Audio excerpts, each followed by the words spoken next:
This is episode number 58 of the Fine Dining Podcast, and we're going drinking in Rhode Island. This is the Fine Dining Podcast. The Fine Dining Podcast. For foodies who love travel and travelers who love food. Here's your host, Seth Ressler. Hello, and welcome to the Fine Dining Podcast. This is the podcast for foodies who love travel and travelers who love food. I'm your host, Seth Ressler. Here's how it works. Each week, we go to a different city and we find somebody who really knows the local culinary scene. And we talk to them about what's going on there. Now, of course, the last couple of weeks, we have been previewing the upcoming 2013 Taste Trekkers Food Tourism Conference. This is the nation's first event for people who plan their vacations around food. So we've been talking to a lot of the speakers that are going to be presenting there at the conference. And today, we've got another great one. We are talking to Frank Martucci. He is the GM of Beverage Operations at the Twin River Casino in Rhode Island. He also is the National Vice President of the U.S. Bartenders Guild. Frank, thanks so much for taking the time to talk to us this morning. Thank you very much. It's great to be on the line with you and looking forward to the conference. I get excited every time we talk to somebody who really knows cocktails and really knows drinks because there's something cool about that to me. So I'm excited to have you on. We're going to talk to you a lot about, well, first of all, what a GM of Beverage Operations does and about your work with the United States Bartenders Guild. And then for people coming into Providence for the conference, we're going to talk to you a little bit about the cocktail scene going on in Rhode Island. And let's give credit where credit's due. You're a big part of the reason it has a great cocktail scene. I mean, you've done a lot to really up it there. Well, it's great to embrace the culture of food and beverage, and I'm very fortunate for Twin River Casino to give me the opportunity to share my passion for the business. So, all right. So before we get into all that, I know you've got a trivia question for me. What is it? Let's go with what classifies a bourbon. What classifies a bourbon? So what makes a bourbon a bourbon? Yes. If I am a true bourbon, how do I get classified? What's the difference between bourbon and whiskey, I guess? So what's the difference between a bourbon and whiskey? Yep. I'm going to guess it has something to do with geography. It has something to do with where it's from. You're close. You're close. Very close. What makes a bourbon not a whiskey? Yeah, what's the difference between a bourbon and whiskey? I got to think about that. We're going to come back to that as we always do, because this is really just a ploy to make people listen longer. I'll be honest about that. That's what it is. So we'll come back to that, and we'll get the answer to that question. In the meantime, let's talk about you. I mean, let's talk about how you started doing what you're doing. I mean, how did you get into the world of spirits? Where did you start? I grew up in New Jersey and, attended bar when I was in college from the Princeton area in New Jersey, and I was fortunate to shake some margaritas at a local establishment in Princeton, and kind of grew with the industry out of college, and worked for Char House Restaurants for about 11 years and got pulled over to the gaming aspect of it about 9 years ago, and been up at Twin River for about 7 now. So, when I got the position at Twin River 7 years ago, I just wanted to embrace the new role in beverage, and, I'm very fortunate just with the boom in the food and beverage industry about, the fresh farm-to-table concept and stuff like that, and just looking around, I mean, all your travelers and the food conference that you're putting on, I think, will show the amazing restaurants that are out there nowadays. And, we have some amazing distilleries across the country, too. So when people do travel, you'll get some premium food products out there, but there's some premium distillers that you can travel to as well. So very excited about that. And also the wineries and also the breweries as well. So it's been an amazing growth in the last 10 years. I would say with the beverage piece. So in other words, people are now starting to think about beverages the way that they think about food. Yeah, and I think people's palates have continued to change. I think some of this social media and also some of the TV shows have shown some growth in, with the food portion and also the beverage piece of it as well. So people's palates are changing. You see that in the restaurant culture. You see that definitely at Twin River Casino. So with that piece of it, a lot of it has changed. So tell me exactly, what does a vice president of beverage operations do on a day-to-day basis? I mean, what is your role? So general manager, I oversee a facility with 4 high-volume bars, the casino floor with beverage servers, implement training programs, education, daily sales, revenue enhancements. Always try to keep the menus fresh and update, and try to educate the guests and our employees with the best products that are out there nowadays. So it's a full-time job, which I love doing. I love sharing the knowledge with my employees, but it's embracing the craft of the cocktail and the beverages and serving responsible. We can't leave that out of this segment at all. It's so important nowadays that we serve our guests and that we understand what's behind the bottle, the proof of the bottle or the wine or the beer that we're serving a guest, and that we make sure they get home safe. With that also, people nowadays don't drink as much. Sometimes they want more of a quality cocktail versus quantity. So I think a lot more people are looking for that savory cocktail and a better quality cocktail versus, drinking 3 or 4 vodkas. They rather look at different types of spirits to consume. And not that vodka's bad. There's a lot of great qualities of vodka. But, there's so much out there right now. The trends are booming. So you're overseeing 4 different bars. Do you look to give each of them a different character in the menu? Yeah, so one's an entertainment bar with flair and dance bartenders and competitions and high energy and live music. Another one is a cigar craft cocktail bar. So we do craft spirits and beers and wines and do stuff like that. So we're presently in the remodeling stage for our Sandbar location. So next time anyone's in town, stop by. Hopefully we'll be up and running with a new concept in that piece of it as well. We have a nice VIP lounge for players, also a butler suite. In our property, a Sunset Bar location, which also oversees the casino floor for some fun cocktails that are open on weekends. What kind of drinks am I going to find at the cigar bar that I'm not going to find in the other places? How do you do that differently? We try to do a little bit more craft and modern mixology at that bar. So we'll do some foams and some. We have something with Thomas 2 rum, which is a rum out of Newport, Rhode Island. Won a bunch of awards, is getting distributed nationally now, but it's a true original kind of rum with black strap molasses, also single barreled. So we pair that off with a little Flarum, which is a West Indies liqueur. We'll be speaking about that at the conference, but it's a great homage back to how punches and cocktails were made back in the olden days. But it's also off the draft system. So again, instead of getting a beer out of it, you get a nice full fresh cocktail with fresh lemon and orgeat and black tea. So stuff like that we have over there. Some more different crafts. We use some foaming, some Perlini system, which carbonates cocktails. So it's a fun, different experience. We dive back into the Negronis and the blood and sand cocktails and stuff like that. So you mentioned foaming. For people who aren't familiar with that, tell me a little bit about what that is. So foaming is just an egg device that you use, kind of dispensing almost like a whipped cream canister, but it foams. So it gives you a chance to put an egg white kind of experience that's kind of refrigerated, and you can blend different types of spirits or fruits or vegetables into the foam to give it an enhancement flavor. So, if I want to do a simple margarita, but I want to put a nice Grand Marnier foam on it, I can get it and shake it up and top it with a foam on top of it. So it enhances the cocktail appearance and stuff like that as well. Oh, very cool. Yes. What do you look for in a bartender when you're looking to hire somebody? I mean, what are the traits that you are really after? Guest service is what we strive for at Twin River Casino, so you can't teach that. That's something that someone's passionate about or understands. So that's the number one thing, that we can give and deliver great guest service, but that they also appreciate and want to embrace the bartending aspect of it, because, it continues to change, and, we want to always make sure of that. But guest service is always number one. A passion for the business is probably number two, and, great attendance and a smiling face is there as well. So. And you are also doing a lot of work with the United States Bartenders Guild. You've just been named the National VP. Tell me about that organization and tell me what they do. So it's 41 chapters, 3,000 members. Fortunate to be elected as the national vice president. But, our platform is education, just as it is at Twin River Casino. Networking, competitions, just recently came back from Prague as a delegate for the 62nd World Cocktail Championships with 58 countries, which was amazing. Oh, very cool. So what happened there? So we had 58 countries that were competing in Prague for the World Cocktail Championships. Finland wound up winning the best cocktail of the world this year, and the best team effort was from Poland.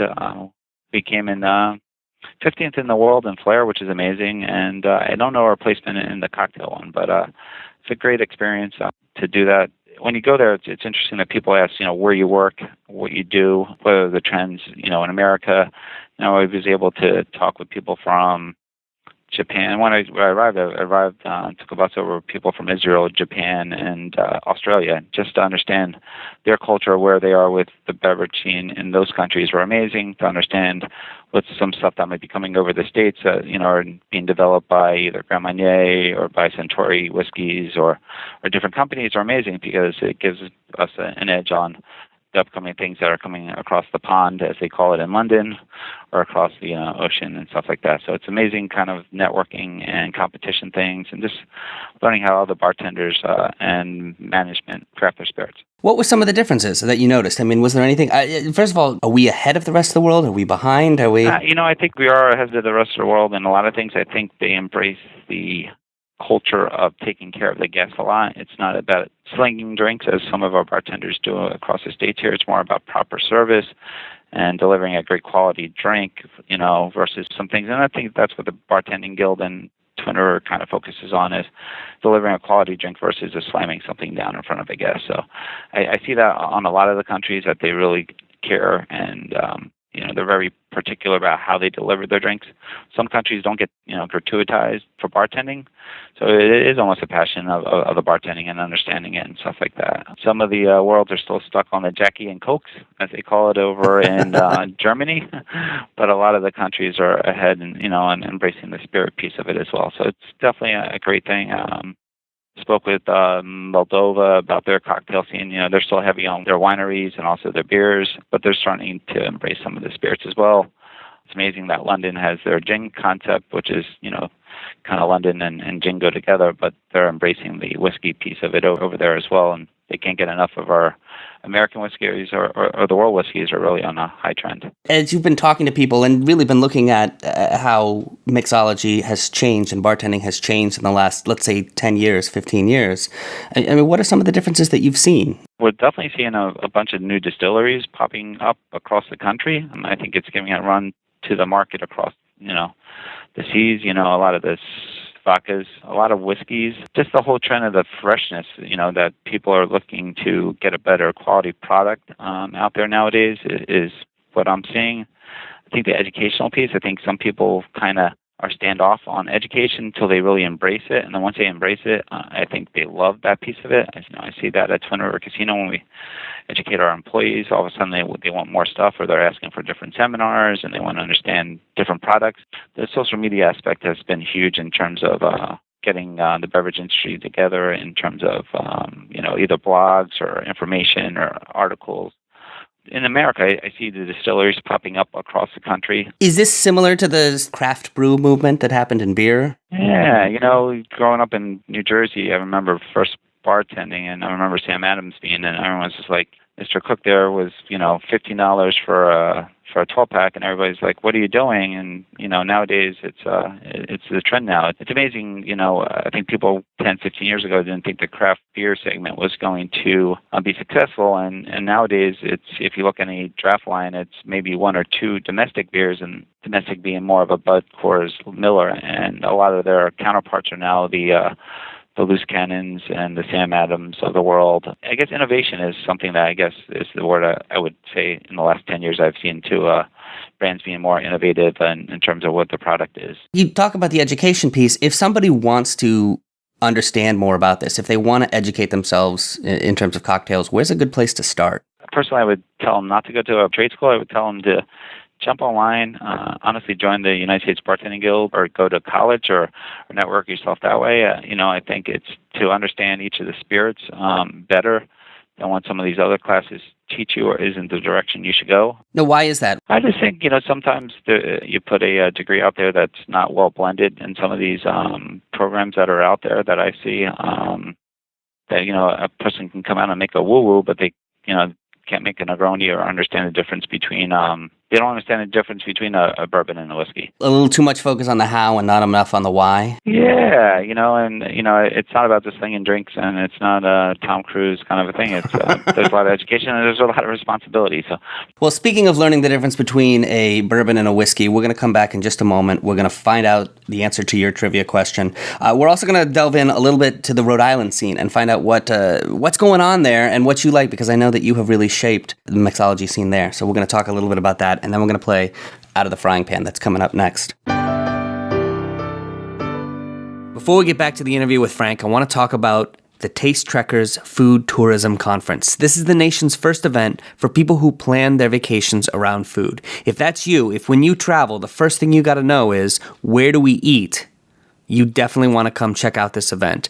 We're going to have people talking about cuisines from all different regions. Frank and Brent Ryan, the distiller of Thomas II Rum, they're going to do a session on the history of rum throughout New England. We're going to have sessions on the chocolate of Madagascar, on ceviche from Peru, on Durham, North Carolina, where they're doing all sorts of exciting culinary things. Ice cider from Vermont. Somebody's going to talk about honey from different regions, and we're actually going to do a honey tasting. It's going to be fantastic. We have the curator of the Johnson & Wales Culinary Museum coming in to talk about the history of food trucks and how food trucks are different in different parts of the country. It's going to be absolutely fantastic. The keynote address is going to be delivered by Chef Matt Jennings, who has been nominated for multiple James Beard Awards for Best Chef Northeast. He's also won the Koshan 555 competition 3 years in a row, had to retire himself from the competition. So we're really excited to have it. It's all happening September 20th, 21st, and 22nd in Providence, Rhode Island.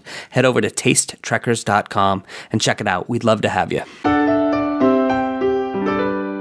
I am talking to Frank Martucci. He is the general manager of beverage operations at the Twin River Casino in Lincoln, Rhode Island. He is also the national vice president of the U.S. Bartenders Guild. And you had a trivia question for me. Give it to me one more time, Frank. The trivia question would be, what is the difference between a bourbon and a whiskey? The difference between a bourbon and a whiskey, and you said that it had something to do with geography. I think bourbon has to come from Kentucky. Is that right? No. I don't know. What's the difference then? Bourbon has to be made in America, which is amazing, right? So that's a big piece of it. Okay. It has to consist of at least 51% corn in its base of the spirit. So when you're making it, it has to have at least 51%. It has to be aged for a minimum of 2 years in an American barrel. So basically, every spirit starts off as a neutral spirit, almost like a vodka or a gin in terms of color. And basically how everything gets its color is through an aging process. An aging process for a bourbon would be placed in a new American oak barrel, aged for up to 2 years, 51% corn base in terms of that piece of it. That's the true almost definition without getting a little bit too more geekier on you. And then whiskeys or anything else can be made otherwise. So it's basically bourbon is a form of whiskey. It is made in America. But bourbon, by true classification, has to be at least 51% corn, has to be laid down to rest for a minimum of 2 years in a new American oak barrel. So let me ask you. Sure. Somebody who is trained, somebody like you, can you taste something and go, yep, that one's a bourbon, and that one's just a whiskey? Like, can you? Yeah, I think so, definitely. I think the aging process and stuff like that, you can definitely taste some difference. Rye whiskeys are huge nowadays. I mean, talking about trends and stuff like that and different things. But, we're proud to only be considered to have bourbon in America. So that's a win for us. I mean, is there some politics involved in that? I mean, I know, for example, champagne can only come from a certain region of France. No, it's labeling something. I think, probably Poland and the vodka belt region probably made a mistake years ago not to classify that vodka has to come from a certain region. I know there's some articles I've been reading lately that, Poland's going back and trying to forge some articles into a corporation to make, vodka the true original spirit of Poland or something I'm reading. But, it's great. Everything has its classifications. When you go over to Scotland and try their whiskeys, a lot of the taste profiles that you're getting from there are because of the environment. So, a lot of the true flavors that you get from different ingredients are because, or profiles from different spirits are because of the regions of the world that they come from, and also the soils and the plantations and stuff like that. When you talk about rums and stuff like that, which we'll be talking about at your conference, a lot of that, the bananas and stuff, and the profiles that you get off of some rums are due to the climates and stuff like that, and how the sugar press is made and stuff like that. So a lot of it has to do with originality and origin in terms of a spirit, which is amazing. So, let's talk about the region that you're in then, which is Rhode Island and sort of the Northeast. I don't know if it's right to say what spirits are from there, but how does that region shape the spirits that are there? Well, we're very fortunate. Rum was big and kind of came into the ports back in the days. Rhode Island was, back in the day, the number one importer of slaveries. Slaves used to come into Bristol, Rhode Island. At one time was the biggest stock for slaveries, and we used to exchange molasses and other goods in terms of slaves, which is sad, but it's a true fact. And so rum was a big part of that piece of it. And back in the day as well, in terms of prohibition and stuff like that, Rhode Island was a huge prohibition state and illegal. Speakeasies were throughout Providence and Newport and the whole region. So, Rhode Island definitely has a big piece of cocktail history. We've been able to open up a couple great distilleries down in Newport with Thomas 2 Rum, and also North Kingston with Sons of Liberties have a unaged bourbon. They're trying to get it. It's not aged for 2 years yet, but should be coming out soon. And also a good vodka down there as well. And then there's pop-up breweries all over the place, and some great wineries with some national acclaimed wines that have won some awards. So Rhode Island, as small of a state, is definitely has some great spirits. But I think we've been blessed, I think, 2 years in a row now to be named the #1 city for food. And I left 3 years ago, but it seems like there have been a lot of. You.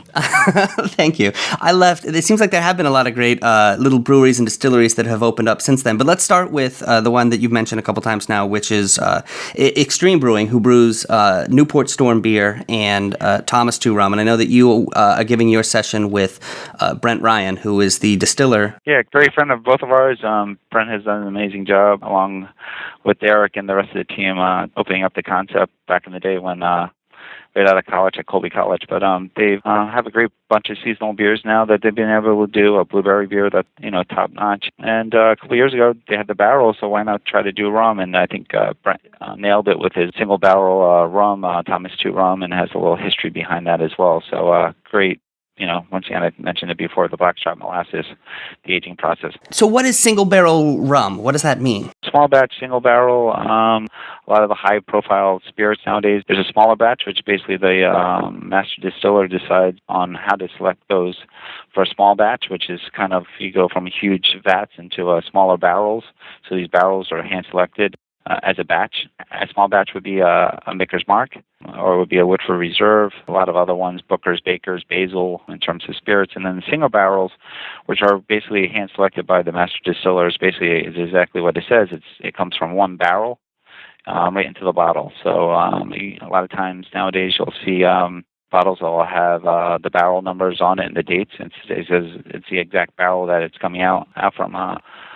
Just because of the trend and stuff like that. So you're seeing a lot more small batch and single barrels, and especially because of the small distillers are able to do smaller batch quantities. So you see that a lot more nowadays too. When I'm tasting a Thomas 2 Rum, what is the flavor profile? What is going to be different from, say, my Bacardi? Well, Bacardi's a great one. Bacardi has so many different profiles out there. They have aged rums too. Their number 8 bottle it does really well. It's an aged rum, so it's laid to rest, as we call it, and aged for 8 years, or a minimum of 8 years, depending on how it is. So it just once it's in oak barrel, it gains a characteristic.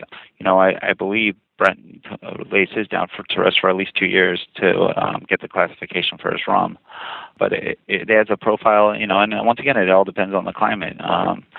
There's some banana notes, some peppery notes sometimes, depending on, each bottle of what you taste or different things. There's some vanilla notes that come out of it, some almond notes, some nutty notes.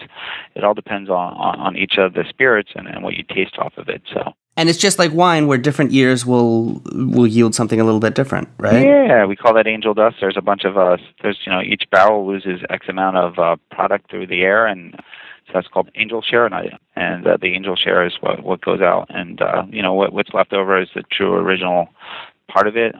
We call it the heads and tails of making. So when someone is making a spirit, they want to separate. We want to take the body. We don't want the head of the spirit or the tail of the spirit. We want the body of the spirit to make it true. That's what the master distiller picks out and bottles. Meaning that there is a certain amount of the spirit that is just tossed? Yeah. Even before it comes into the barrel, there's a great amount of it that's usually tossed. With vodkas and gins and stuff like that, don't see any barrel aging. There's the beginning of it, which is kind of heavy, and there's the end of it, so the heart and the tail of it, which usually aren't good. So the master distiller picks out that in-between piece to bottle it. And that's based on time, or how do you find the head and the tail? He just tastes, and then all of a sudden he gets to that piece that he says cut. So it's called the cut. So the cut is basically when you cut the head and when you cut the tail, and the rest of it is the full body. Well, this is fascinating. So you and Brent Ryan doing a session at the Taste Trekkers Conference. Going to talk about that? Yeah, we're looking forward to it. It's going to be history. Brent's going to talk about the history of rum. I'll put some interesting points in that I may have. We're going to taste the wing cocktail, which is made here at Twin River Casino, and give a little history on that. And I'm going to also do some profiles on terms of if you are traveling around the world, what to expect if you go to Martinique. There's some great agricole rum and the different profiles of that. If you go to Brazil or if you go to Jamaica or the United States, we have some great rums across the country, all the way to Colorado and Newport and different regions, rums popping up. Now, you also mentioned Sons of Liberty. They're going to be there as well. They're going to be in our tasting pavilion. Tell me a little bit about them. Once again, they have a great whiskey that they put out. I think they have a new hop one out there as well, and they're doing some flavor profiles with some vodkas. Big fan of the mint cucumber. But, great people, great distiller down in North Kingston, and great supporter of Twin River Casino, and also the Rhode Island in general. They really embrace the hospitality industry, and it's great. Anybody else up and coming that we should note? There's so many different things. Tiki drinks are becoming more popular nowadays. You might see some tiki bars popping up, and maybe some tiki cocktails to go around with some food. I mean, I just think of the, sort of the bamboo and the wooden masks. What makes a tiki bar, a really authentic tiki bar? Well, it's not a tiki bar. I mean, it's a whole, understanding tiki drinks and, everything from Mai Tai to some, the original zombie, as they call it, recipes like that. And, I can go on and on. But tiki drinks are becoming really popular. A lot more of the bitters and stuff. Everyone and their brothers is putting out a bitters nowadays. So bitters is continuing to be very popular, and flavored bitters. Mezcal is huge right now. People are loving that smoky taste. So mezcal is on the rise. Gin is seeing a comeback, the gin category. We're even seeing it here at Twin River Casino, a low rise in gin category. The bourbon and whiskeys are going crazy. Jameson kind of started a while ago, and I think, whiskeys are going to definitely be, the brown spirits, as they call it, are going to continue to rise. What you'll probably see, if you haven't seen it already, also is some white whiskeys now, which are unaged. They see a very limited time in barrels. So I think that might be a little bit popular. Jim Beam's coming out with the Ghost, and I wouldn't be surprised if some of the other distillers are coming out with some stuff as well to take some market share away from some of the other ones. Death Door was one of the original ones that came out of it from Wisconsin. Great little distiller up there. If anybody wants to travel to Wisconsin, they're a great distiller with Death Door Distilleries. Good to know. Let me ask you about some of the places to go for a cocktail. I mean, obviously, we head over to Twin River. Yeah. Who has table games now, by the way. That's brand new, right? Yes, table games are brand new. We're excited. 66 table games on property, and a great steakhouse, like Killiam Steakhouse, and some great cocktails, and 150 plus wine list. So some great food and cocktail pairings that you can get up at Frenzy's Steakhouse. The steakhouse is fantastic. Yeah, owned by Fred Smarlis and Steve Yossi, two former New England Patriots players. So, I put that up with any of the steakhouses out there, and it definitely has some great awards and great cocktails. Where else would you go in Rhode Island, in Providence in particular? Definitely want to give accolades to Cook and Brown, nominated 2 times in a row for their bar menu, their cocktail menu, which is amazing, by the James Beard nomination. So, which everyone should know, James Beard is an amazing nomination to get that. They've had the last 2 years. They just started that category 2 years. So to get nominated in the first 2 years is definitely amazing, with the amount of restaurants across the country and bar scene. So congratulations to them. Also a great culinary program they have over there. The Dorrance, amazing cocktails, amazing atmosphere, great food, great presentation as well. The Farmstead, I know he's going to be your keynote speaker at the conference. Great cocktails as well over there, and some great food pairing. Locally, I live in Bristol, so the Wolf's Tavern and is also great, and so I think Champ's going to be there as well. Yes, from Persimmon. It's Persimmons, one of our favorite spots to go. The bartender won the Don Julio competition recently, but Persimmons is always acclaimed and always up there for the James Beard Award as well. Champ does a great job with his wife and team. I like these picks because a lot of them are going to be there. Taste Trackers, the Wolf Tavern's going to be there. Persimmon's going to be there. Oh, excellent. Our cocktail reception is at the Dorrance. So yes. All right, very cool. One thing I want to ask you about before we get into a little game here, out of the frying pan. Tell me what Project Broken Wheel is. Oh, Project Broken Wheel, wow. I started that down in Newport, Rhode Island 8 years ago, maybe now. It's a hospitality kind of program that Twin River definitely helps embrace and supports. To date, we've been able to donate about 400 bikes back into the community for underprivileged children. We receive them from local communities and friends and police stations, and we repair the bicycles and give them away twice a year to underprivileged children in Rhode Island. Very fortunate to have delivered about 40 bikes down to a shelter down in Red Hook, New York this past Christmas as well. We donated 30 bikes to those who were affected with Hurricane Sandy. So it's an amazing little project that I started with some friends about 8 years ago, and just to give back bikes that people weren't using, and it kind of escalated into a great program. I just received 2 phone calls this week, as a matter of fact, for donation of bikes. So it's become a little bit almost a year-round program, but it's something that Twin River embraces. We got about 40 members from our team from Twin River, and also the USBG and local hospitality people help out each year. I couldn't do it without them. That's awesome. All right, are you ready to play a little game? I am. All right, this game is called Out of the Frying Pan. I am going to ask you for a series of rapid-fire recommendations. Now, the rule is you can't name your own places there at Twin River because we know... Okay, I would recommend all of them at Twin River. Yes, we already assume that they're at the top of the list. So, you work with a lot of bartenders throughout the state. If there's a bartender that doesn't work for you, that we should go check out because you just think that they're a fantastic bartender, who is it and where are they? I would say Jesse at Justine's. Love the guy. Respect his cocktails. Great little atmosphere. It's right on the outskirts of Oneyville. Great new pop-up craft cocktail, fun dive bar-ish kind of place. Amazing. Talk to me about seafood. Obviously, seafood is big there in Rhode Island. Where's a great place to go for seafood? Me and my wife like going to the Boathouse restaurant in Tiverton, Rhode Island. Great company over there as well. So, I mean, we always like the Boathouse restaurant. Great view. The mussels, with they do a lemon sauce with it. It's amazing. Where do you take out-of-town guests to when they come in? For quality and consistency, I always love going to Spain. 2 locations, one in Narragansett, one in Cranston. Great wine list, greatly priced, great quality, great service. So I always like going there. Pineapples out on the bay and at the Hyatt. I love going out there. Great view of the water. In Newport, you can't beat the view. Coming into Providence, I love Persimmons. Anytime I have a chance to for a nice dinner, I always love going to Persimmons or DeWolf's. Once again, I recommend both those places.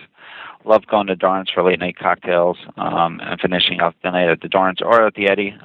Jake Hart does an amazing job with the program over at the Eddy as well. What about for Waterfire? I mean, Waterfire is the big sort of signature cultural event in downtown Providence, and there's actually one on the Saturday night of our conference on September 21st. Where's a great place to go if people are headed out to Waterfire afterwards?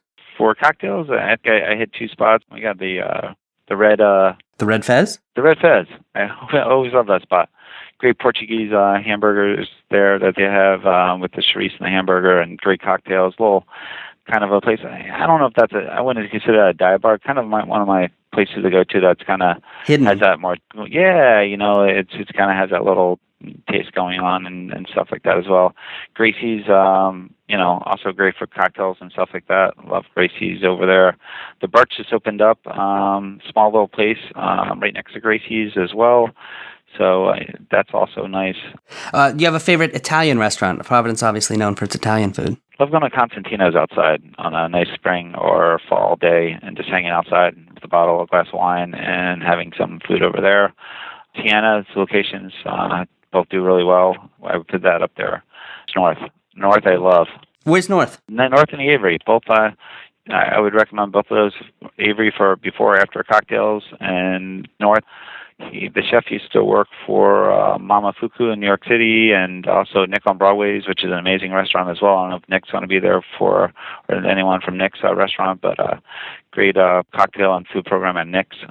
Both of those are great locations. And North has some great stuff. The triple fried rice is amazing over there, as well as the crab dish too. All right, last question. Do you have a favorite chef or any chefs that we should look out for? I think I respect Chad from Persimmons.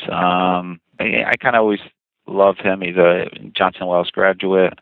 Always gives back to the community. It's well respected. Love his menu. Love his staff training. And he is also speaking at the conference. He's doing a lamb butcher demo. Looking forward to it. Looking forward to that. Yeah, so it should be good. All right, you survived the game. Thank you so much for playing. People can find all the great things that you're doing over at Twin River. That's located at 100 Twin River Road in Lincoln. People can go online and check it out at twinriver.com. Also, the USBG, the United States Bartending Guild, is at usbg.org. What about you, Frank? If people want to follow you on social media, is that possible? Living the Frank Life is my Twitter handle, and Project Broken Wheel are both on Facebook as well. And once again, just always love giving back to the community any way we can in terms of the hospitality trade, by education and also hospitality, and also by just giving back in terms of our hands. So anything that we can do in terms of charity, we're big on. I definitely embrace that. Thank you so much for bringing up those aspects of the beverage industry. Well, thank you so much for everything you've done. I mean, like I said, you are really a key player up there in that area and elevating the game. And I think and anybody that I missed out on, I apologize, especially as I continue to remember. There's so many amazing restaurants and people and stuff like that. Vito at the Lance for some comedy and great bartending and cocktails, and Jennifer, who just left Cook and Brown as well. But they both are great quality people, and I can go on and on. All right, well, we'll check them out, and we'll come up and we'll talk to you at the conference. Yeah, I can't wait to see everyone, and please embrace the Providence and Rhode Island beverage scene. We appreciate it. All right, well, thank you so much. My name is Seth Ressler. This is the Fine Dining Podcast. Couple of show notes before we go. First of all, you can find links to many of the places that Frank mentioned on our website. Also, while you're there, you can subscribe to the podcast in iTunes. Leave a review. That helps us out quite a bit. You can follow us on Twitter. We are Taste Trekkers. You can find us on Facebook as well. And if you'd like to be a guest, you want to come on the podcast and talk to us about your local culinary scene, please just click the Contact Us link and shoot us an email. We would love to have you on. Thanks so much for listening. This is the Fine Dining Podcast. You can find links to the places mentioned in this episode at tastetrekkers.com. Tastetrekkers.com. Thank you for listening.